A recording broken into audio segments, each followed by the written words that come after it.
कोल्हापुरातील गांधी मैदानावर भरवण्यात आलेल्या पतंग महोत्सवाचं उद्घाटन बाबाराजे निंबाळकर यांच्या हस्ते करण्यात आलं।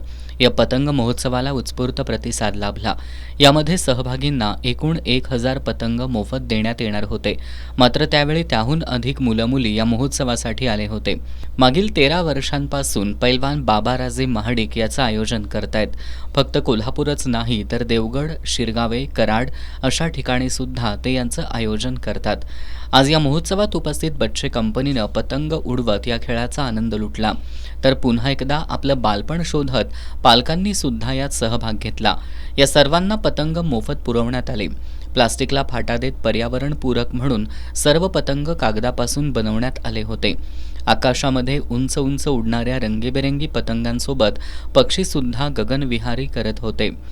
जणू या दोघांमध्ये कोण उंच उडते याची स्पर्धाच लागली असावी। सध्याचं युग हे तंत्रज्ञानाचं युग आहे।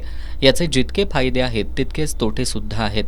याचा कोण कसा वापर करतो त्यावर सगळं काही अवलंबून। नवीन पिढी मोबाईलच्या विळख्यात अडकत चालली आहे।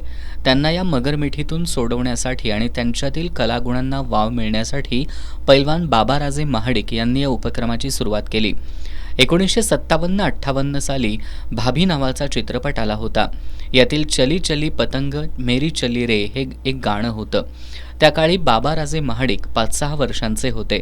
त्या चित्रपटातील त्यांनी ते गाणं पाहिलं आणि तेव्हापासून पैलवानकीसोबतच पतंगबाजीत सुद्धा त्यांनी हातखंडा मिळवला। जुन्या पारंपरिक खेळाची रुची मुलांच्यात निर्माण व्हावी या उद्देशानं ते अव्याहत प्रयत्न करतायत। आत्तापर्यंत 13 वर्ष त्यांनी याचं आयोजन केलंय। यावर्षी गतवर्षीच्या तुलनेत अधिक मुलामुलींनी सहभाग घेत या खेळाचा आनंद लुटला। गगनभेदी उंच उंच पतंग उडवत एकमेकांच्या पतंगांचे दोर कापण्यात हे सगळे तहानभूक हरवून गेले होते। मुलांना पुन्हा एकदा त्यांचं बालपण देण्यासाठी, त्यांच्यात पारंपरिक खेळांच्या आवडीसाठी आणि मोबाईल विश्वातून सवडीसाठी अशा प्रकारचा हा उपक्रम नक्कीच कौतुकास्पद आहे।